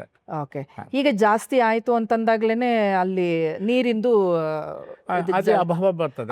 ಆಮೇಲೆ ಬೇರೆ ಕಡೆಯಿಂದ ತರಬೇಕು, ಅಲ್ಲಿ ಸಿಗ್ತದೋ ಇಲ್ವೋ ಗೊತ್ತಿಲ್ಲ. ಯಾಕಂದ್ರೆ ಕೆಲವು ನಿಯಮಿತವಾದಂಥ ಟೈಮ್ನಲ್ಲಿ ಅವರಿಗೆ ವಿತರಣೆ ಮಾಡುವಂಥ ವ್ಯವಸ್ಥೆ ಮಾಡಿರ್ತಾರೆ ಗ್ರಾಮ ಪಂಚಾಯತಿನವರು. ಇಲ್ಲಾಂದ್ರೆ ಬೋರ್ವೆಲ್ ಅಲ್ಲಿ ಹೋಗಿ ಅಲ್ಲೇ ಹೊಡ್ಕೊಂಡು ತರಬೇಕು. ಕೆಲವು ಸಮಯದಲ್ಲಿ ನೀರಿನ ಕೊರತೆಯಿಂದಾಗಿ ಹೆಣ್ಮಕ್ಳು ಸಹಿತ ಶಾಲೆಗೆ ಹೋಗಲ್ಲ. ಹೌದು, ಅದು ಭಾಳಷ್ಟು ಸಮಸ್ಯೆಗಳು ನೋಡ್ತಾ ಇದ್ವಿ. ಆಮೇಲೆ ಶೌಚಾಲಯ ಕಟ್ಟಿಸ್ಕೊಟ್ರು ಸಹಿತ ಶಾಲೆಗೆ ಕೆಲವು ಇದು ವಾಟರ್ ಪಾಯಿಂಟ್ಸ್ ಇದೆ ಕಾಮನ್ಗೆ. ಇದು ಮನೆಯವರಿಗೆ ನಮ್ಮ ಮನೆಯಲ್ಲಿ ಕೆಲಸ ಇದೆ, ಅದಕ್ಕೋಸ್ಕರ ನೀವು ಇದು ಇದು ಇದು ಇದು ನೀರು ತಗೊಂಡು ಹೋಗೋಕ್ಕಾಗಲ್ಲ ಅಂತ ಹೇಳ್ತಾ ಇದ್ರು. ಇದು ಶಾಲೆಯಲ್ಲಿ ಮಕ್ಕಳದಂತ ನಾವು ಶೌಚಾಲಯ ಕಟ್ಟಿಸ್ಕೊಟ್ಟಾಗ ಆಮೇಲೆ ಏನಾಯಿತು ಅಂತ ಹೇಳಿದ್ರೆ ಇದನ್ನು ಜಿಲ್ಲಾ ಪಂಚಾಯತಿಯಲ್ಲಿ ಅವ್ರ ಹತ್ರ ಚರ್ಚೆ ಮಾಡಿ CO ಅವರವರು ಕೆಲವು ಇಂಡಿಪೆಂಡೆಂಟ್ ಆಗಿ ಇದು ಬಾವಿಗಳನ್ನ ಇದು ಬೋರ್ವೆಲ್ನಲ್ಲೇ ಕೊರೆಸ್ಕೊಟ್ಟಿದ್ದಾರೆ. ಓಕೆ, ಈಗ ಅದನ್ನ ಒಳ್ಳೆ ರೀತಿಯಲ್ಲಿ ಅದನ್ನು ಉಪಯೋಗ ಮಾಡ್ಕೊಳ್ತಾ ಇದ್ದಾರೆ. ಯಾಕೆ ಮಾಡ್ಕೊಂತಿಲ್ಲ ಗ್ರಾಮಾಂತರ ಪ್ರದೇಶಗಳಲ್ಲಿ? ಇದ್ರ ಬಗ್ಗೆ ಅರಿವು ಇಲ್ಲ. ಓಕೆ, ಈಗ ನಾವು ಹೇಗೆ ಅದನ್ನ ಅರಿವು ಮುಟ್ಟಿಸ್ಬೋದು? ಅರಿವು ಯಾಕಂತಂದರೆ ಪ್ರತಿ ದಿವಸನೂ ಅವ್ರಿಗೆ ತಿಳುವಳಿಕೆ ಕೊಡ್ತಾನೆ ಇರಬೇಕು. ಶಾಲೆನಲ್ಲಾಗಲಿ ಅಂಗನವಾಡಿನಲ್ಲಿ ಅವರು ಕಾರ್ಯಕರ್ತರು ಇರ್ತಾರಲ್ಲ, ಅಂಗನವಾಡಿ ಕಾರ್ಯಕರ್ತರವರು ಮತ್ತು ಅವರು ಅಡುಗೆ ಮಾಡೋರು ಇರ್ತಾರಲ್ಲ, ಅವ್ರಿಗೆ ತಿಳುವಳಿಕೆ ಕೊಡಬೇಕು. ಅವ್ರಿಗೆ ತಂದೆ ತಾಯಿಗಳಿಗೆ, ಯಾಕಂತಂದರೆ ತಾಯಿ ಅಂದ್ರೆ ವಿಶೇಷವಾಗಿ ಮಧ್ಯಾಹ್ನದಲ್ಲಿ ಬರ್ತಾರೆ, ಆವಾಗ ಅವ್ರಿಗೆ ನೀರಿನ ಬಗ್ಗೆ ಹೆಚ್ಚಿನ ವಿಚಾರ ತಿಳಿಸ್ಬೇಕು ಮತ್ತು ಶೌಚಾಲಯದ ಬಗ್ಗೆನೇ ತಿಳಿಸ್ಬೇಕು ಆವಾಗ. ಯಾಕಂತಂದರೆ ಅವರು ತನ್ನ ಗಂಡನಿಗೆ ಏನಾದರೂ ಮನವೊಲಿಸಿ ಅವ್ರಿಗೆ ಅದನ್ನು ಕಟ್ಸ್ಕೊಳ್ಳೋಂಥ ವ್ಯವಸ್ಥೆ ಮಾಡ್ಬೋದು ಅವರು. ಓಕೆ, ಇವಾಗ ಗ್ರಾಮಾಂತರ ಪ್ರದೇಶದಲ್ಲಿರುವಂಥ ಜನರಿಗೆ ನಾವು ಮನವರಿಕೆ ಮಾಡಬೇಕು ಅಂತ ಹೇಳಿ ನಾವು ಈ ಕಾರ್ಯಕ್ರಮ ಮಾಡ್ತಾ ಇದ್ದೀವಿ. ಅಂದರೆ ನೀರನ್ನು ಯಾವ ರೀತಿಯಲ್ಲಿ ಬಳಸಬೇಕು, ಅದನ್ನು ಯಾವ ರೀತಿಯಲ್ಲಿ ಕಾಪಾಡ್ಕೊಳ್ಬೇಕು, ಒಳ್ಳೆಯದು ಯಾವುದು, ಕೆಟ್ಟದ್ದು ಯಾವುದು, ಯಾವ್ದು ಮಾಡಬಾರ್ದು, ಯಾವ್ದು ಮಾಡಬೇಕು, ಅದನ್ನೆಲ್ಲ ನೀವು ವಿವರವಾಗಿ ನೀವು ಹೇಳ್ತಾ ಬಂದಿದ್ದೀರ. ಈಗ ಅವ್ರಿಗೊಂದು ಬೇಸಿಕ್ ಆಗಿರುವಂಥ ಒಂದು 3 ಪಾಯಿಂಟ್ಸ್, ಈಗ ಮಕ್ಕಳನ್ನ ಯಾವ ರೀತಿಯಲ್ಲಿ ಅವರು ಬೆಳೆಸಬೇಕು ಅಂತ ನೀವೆಲ್ಲ ಹೇಳಿದ್ರಿ. ಬಟ್ ಅದನ್ನು ಅವ್ರು ಡೆವಲಪ್ ಮಾಡಬೇಕು ಅಂತಂದರೆ, ಅದಕ್ಕೆ ಒಂದು ಸ್ಟೆಪ್ ಅವ್ರು ಮುಂದೆ ಹೋಗಬೇಕು ಅಂತಂದಾಗ ಅವ್ರು ಮಾಡುವಂಥ 3 ಕಾರ್ಯಗಳು ಇಂಪಾರ್ಟೆಂಟ್ ಆಗಿರುವಂಥದ್ದು ಯಾವುದಿರ್ಬೋದು? ಅಂದರೆ ಮಕ್ಕಳಿಗೆ ತಿಳುವಳಿಕೆ ಕೊಡುವಂಥದ್ದು ಮತ್ತು ತರಬೇತಿ ಕೊಡೋದಂಥದ್ದು. ಇದು ಇನ್ಫಾರ್ಮಲ್ ಇದು ಎಜುಕೇಷನ್ ಮಕ್ಕಳಿಗೆ. ಯಾಕಂದರೆ ತಾಯಿಗೆ ಮುಖ್ಯವಾಗಿ ತಾಯಂದಿರಿಗೆ ತಿಳಿಸ್ಬೇಕು ಅಂತ ಹೇಳಿದ್ರೆ, ಮಕ್ಕಳಿಗೆ ಗೊತ್ತಿರಬೇಕು ಅಂತ ಹೇಳಿದ್ರೆ ತಾಯಂದಿರಿಗೆ ಗೊತ್ತಿರಬೇಕು, ಮತ್ತೆ ಮನೆಯಲ್ಲಿ ದೊಡ್ಡವ್ರಿಗೆ ಗೊತ್ತಿರಬೇಕು. ಅವ್ರಿಗೆ ಗೊತ್ತಿದ್ದಾಗ ಮಾತ್ರ ಅವ್ರಿಗೆ ಮಕ್ಕಳಿಗೆ ಹೇಳುವಂಥ ಸ್ವಭಾವ ಮತ್ತು ಜವಾಬ್ದಾರಿ ಇರ್ತದೆ. ಸೊ ಹೀಗಾಗಿ ಫಸ್ಟು ತಾಯಂದಿರಿಗೆ ಆಗಲೇ ಹೇಳ್ದಂಗೆ, ಚರ್ಚೆ ಮಾಡ್ದಂಗೆ, ನಾವು ಅಂಗನವಾಡಿನಲ್ಲಿ ಮಧ್ಯಾಹ್ನ ತಾಯಂದಿರು ಸೇರ್ತಾರೆ. ಆವಾಗ ಅದು ತಿಳುವಳಿಕೆ ಕೊಡುವಂಥ ಕಾರ್ಯಕ್ರಮಗಳು ಆಗಬೇಕು. ಮತ್ತು ತರಬೇತಿ ಮತ್ತು ಗ್ರಾಮ ಪಂಚಾಯತಿನಲ್ಲಿ ಮತ್ತು ಇಲ್ಲಂತಂದರೆ ಇಡೀ ಗ್ರಾಮದಲ್ಲಿ ಇದು ಕೆಲವು ಕಾರ್ಯಕ್ರಮಗಳನ್ನ ನಾವು ಏರ್ಪಾಡು ಮಾಡಬೇಕು. ಮತ್ತು ಇಂಟರ್ಪರ್ಸನಲ್ ಕಮ್ಯುನಿಕೇಷನ್ನು ಮತ್ತು ಗ್ರೂಪ್ ಟಾಕ್ಸು ಮತ್ತು ಇಂಟ್ರ್ಯಾಕ್ಷನ್ ವಿತ್ ಇದು ಕಮ್ಯುನಿಟಿ. ಸೊ ಇದು ಈ ರೀತಿ ಆಗಬೇಕು. ಇಂಟರ್ಪರ್ಸನಲ್ ಕಮ್ಯುನಿಕೇಷನ್ ಅಂತ ವೈಯಕ್ತಿಕವಾಗಿ ಮನೆಗೆ ಭೇಟಿ ನೀಡಿ ಅವರು ಆರೋಗ್ಯ ಕಾರ್ಯಕರ್ತರು ಮತ್ತು ಯಾವುದೋ ಸಿಬ್ಬಂದಿ ನೇಮಕ ಮಾಡ್ಕೊಂಡಿರ್ತಾರಲ್ಲ ಅವರು ತಿಳುವಳಿಕೆ ಕೊಡಬೇಕು. ನೀರಿನಿಂದ ಬರುವಂಥ ಕಾರ್ಯಗಳು ಏನು, ತಡೆಗಟ್ಟುವಂಥ ಕ್ರಮಗಳೇನು, ಶೌಚಾಲಯದ ಅಗತ್ಯ ಏನಿದೆ, ಅದನ್ನು ಯಾವ ರೀತಿ ಬಳಕೆ ಮಾಡಬೇಕು. ಆಮೇಲೆ ಭಾಳ ಒಂದು ವಿಷಯ ಏನಂತಂದರೆ ಶೌಚಾಲಯ, ಯಾಕಂತಂದರೆ ಇದು ಯಾವುದೇ ಥರವಾದಂಥ ಇದು ಪೈಪ್ಲೈನ್ ಇರೋದಿಲ್ಲ. ಯಾಕಂದರೆ ಹಿಂಗೋ ಗುಂಡಿ ಅದು ಅದರೊಳಗಡೆ ಹೋಗಬೇಕು. ಮತ್ತು ಫೆನೈಲು ಮತ್ತು ಏನೂ ಹಾಕಬಾರ್ದು ಅದರೊಳಗಡೆ, ಸಾಬೂನು ತೊಳಿಬಾರ್ದು.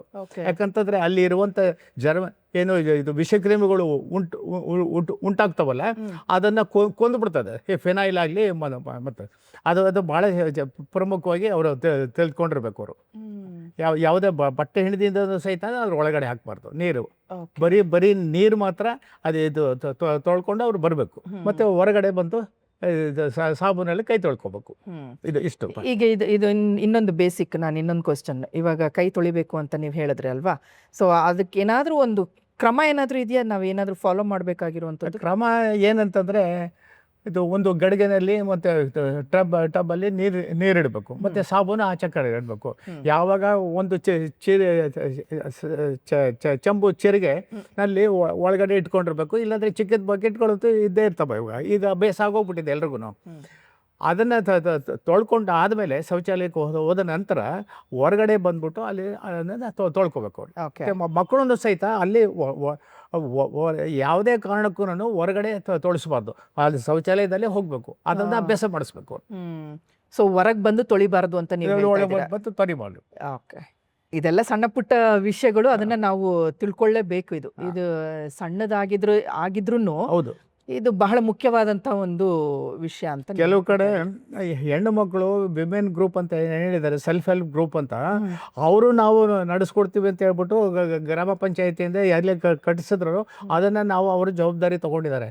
ನಾವು ಬೇರೆ ಇದು ತ್ರಿಪುರದಲ್ಲಿ ನಾನು ನೋಡಿದ್ದೀನಿ. ಇದು ಸ್ಯಾನಿಟೇಷನ್ ಬಗ್ಗೆ ಎವಾಲ್ಯೂಯೇಟ್ ಮಾಡಬೇಕಾಯಿತು ಗೌರ್ಮೆಂಟ್ ಆಫ್ ಇಂಡಿಯಾದವರು. ಅಲ್ಲಿ ಗ್ರಾಮ ಅದರಲ್ಲಿ ಹಳ್ಳಿನಲ್ಲಿ ಅವತ್ತು ದಿವಸ ಸಂತೆ ನಡೆಯುವಂಥ ದಿವಸ ಅದರಲ್ಲಿ ಎಕನಾಮಿಕಲಿ ವೀಕರ್ ಸೆಕ್ಷನ್ಗೆ ಫ್ರೀ, ಬೇರೆಯವ್ರಿಗೆ ಇದು ಹಣ ಕೊಟ್ಟು ಹೋಗ್ಬೇಕು, ಉಪಯೋಗ ಮಾಡಬೇಕು. ಇದು ಈ ವ್ಯವಸ್ಥೆನೂ ಮಾಡಿದ್ದಾರೆ ಗ್ರಾಮ ಪಂಚಾಯತ್ ತಾಲೂಕು ಪಂಚಾಯತ್ನವರು. ಎಲ್ಲಿ ತ್ರಿಪುರದಲ್ಲಿ ನಾನು ಸುಮಾರು 2005 2004-5 ಇಸ್ವಿದೆ ಹೇಳ್ತಾ ಇದ್ದೀನಿ. ಓಕೆ, ಈಗ ಈ ಗ್ರಾಮ ಪಂಚಾಯತಿಯವರು ಮಾಡುವಂಥ ಒಂದು ಏನಂದರೆ ಬಹಳ ಮುಖ್ಯವಾದಂಥ ಒಂದು ಜವಾಬ್ದಾರಿಗಳು ಏನು ಸರ್? ಭಾಳ ಜವಾಬ್ದಾರಿ ಅಂತಂದರೆ ತಿಳುವಳಿಕೆ ಕೊಡುವಂಥದ್ದು ನಿರಂತರವಾಗಿ ನಡೀತಾ ಇರಬೇಕು. ಯಾಕಂತಂದರೆ ಒಂದು ದಿವಸ ಹೇಳಿದ್ಮೇಲೆ ಒಂದು ದಿವಸ ಮರ್ತೋಗ್ತಾರೆ. ಯಾಕಂತಂದರೆ ಇದು ಸ್ಮೋಕಿಂಗ್ ಸಿಗರೇಟ್ ಎಲ್ರಿಗೂ ಗೊತ್ತು. ಯಾಕಂತಂದರೆ ಎಲ್ಲ ಇದು ಎಲ್ಲ ಒಂದು ಹಾಕಿರ್ತಾರೆ, ಇದು ಇಂಜುರಿಯಸ್ ಟು ಹೆಲ್ತ್, ಆರೋಗ್ಯಕ್ಕೆ ಹಾನಿಕರ ಅಂತ. ಆದರೆ ಯಾರು ಬಿಟ್ಟಿದ್ದಾರೆ, ಬಿಡಿ ಸೇದೋದಾಗಲಿ ಸಿಗರೇಟ್ ಸೇದೋದಾಗಲಿ ಭಾಳಷ್ಟು ಕಡಿಮೆ.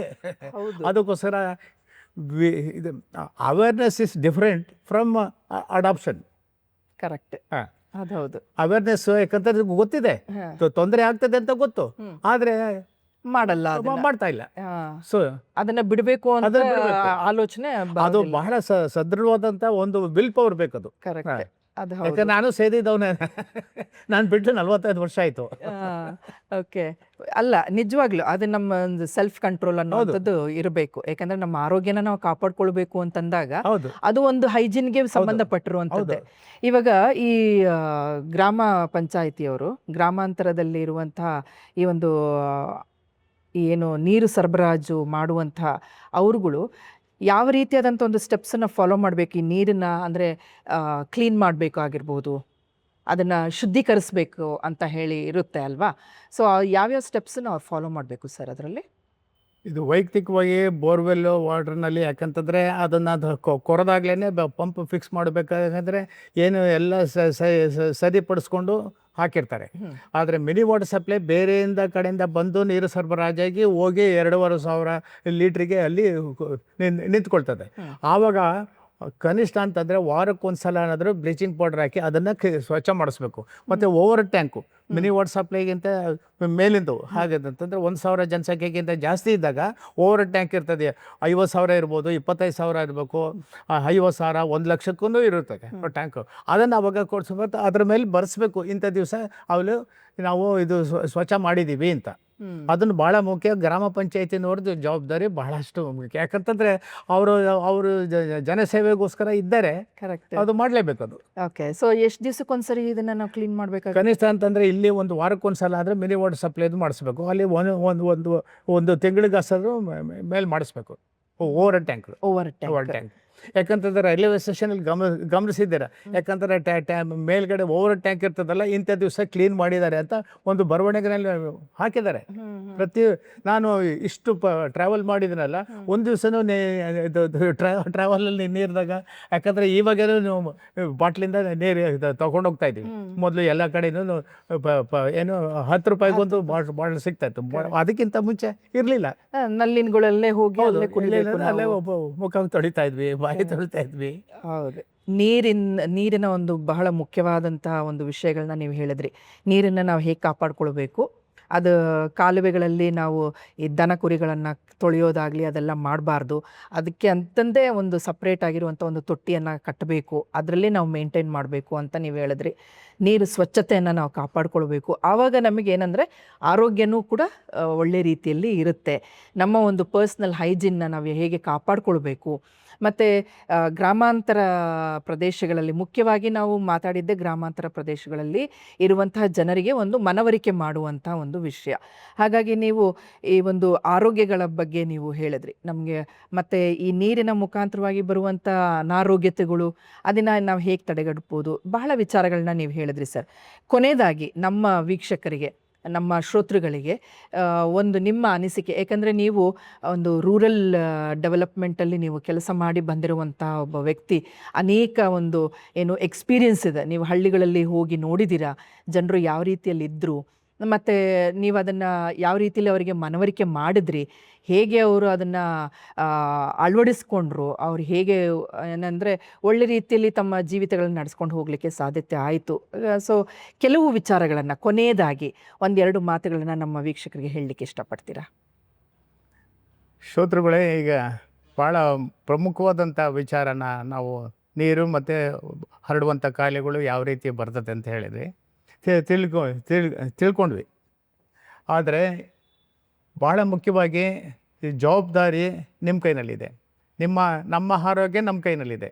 ಅದು ಪ್ರತಿಯೊಬ್ಬರೂ ತಂದೆ ಆಗಲಿ, ತಾಯಿ ಆಗಲಿ, ಮತ್ತು ಸಂಸ್ಥೆಗಳಾಗಲಿ ಪ್ರತಿಯೊಬ್ಬರೂ ತಿಳ್ಕೊಬೋದು.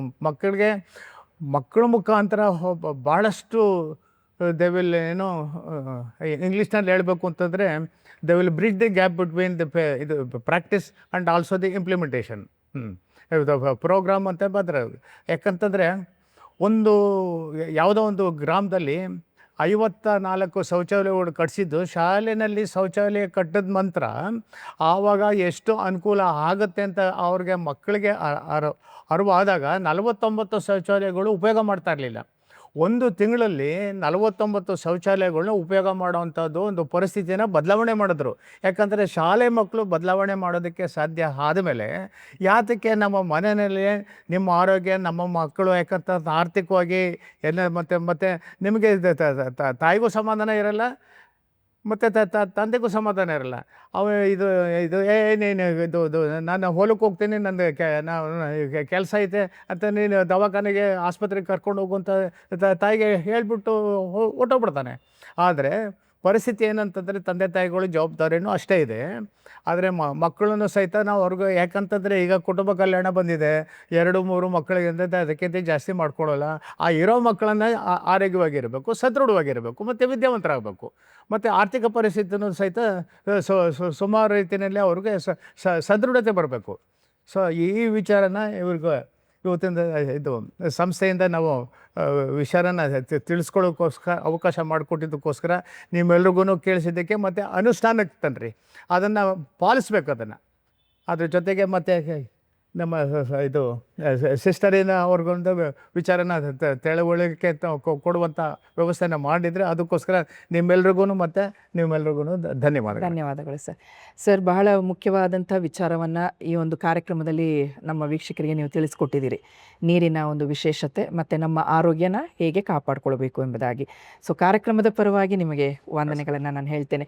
ವೀಕ್ಷಕರೇ, ಇಲ್ಲಿವರೆಗೂ ನೀವು ಕೇಳಿದಂಥ ವಿಚಾರಗಳು ಬಹಳ ಮುಖ್ಯವಾದದ್ದು. ಅದು ಪ್ರತಿದಿನ ನೀವು ಪಾಲಿಸುವಂಥ ಒಂದು ಕಾರ್ಯ ಆಗಿದೆ. ನೀರನ್ನು ಯಾವ ರೀತಿಯಲ್ಲಿ ಬಳಸಬೇಕು, ಅದರಿಂದ ಆಗುವಂಥ ಪರಿಣಾಮಗಳೇನು, ನೀವು ಕೆಟ್ಟದಾಗಿ ನೀವು ಅದನ್ನು ಉಪಯೋಗ ಮಾಡಿದ್ರೆ ಅದು ಯಾವ ರೀತಿಯಲ್ಲಿ ನಿಮಗೇ ಅದು ಆರೋಗ್ಯಕ್ಕೆ ಹೇಗೆ ಅದು ಪರಿಣಾಮ ಬೀರ್ತದೆ ಅನ್ನುವಂತಹ ವಿಚಾರಗಳನ್ನು ನೀವು ಕೇಳಿಸ್ಕೊಂಡಿದ್ದೀರಿ. ಹಾಗಾಗಿ ನೀರನ್ನು ಒಳ್ಳೆ ರೀತಿಯಲ್ಲಿ ಅದನ್ನು ಬಳಕೆ ಮಾಡಿರಿ, ಅದನ್ನು ಒಳ್ಳೆ ರೀತಿಯಲ್ಲಿ ಉಪಯೋಗ ಮಾಡಿಕೊಂಡು ಆರೋಗ್ಯನ ಕಾಪಾಡಿಕೊಳ್ಬೇಕು ಎಂಬುದೇ ಈ ಒಂದು ಕಾರ್ಯಕ್ರಮದ ಒಂದು ವಿಶೇಷವಾದಂಥ ಮುಖ್ಯವಾದಂಥ ಒಂದು ಉದ್ದೇಶ ಆಗಿತ್ತು.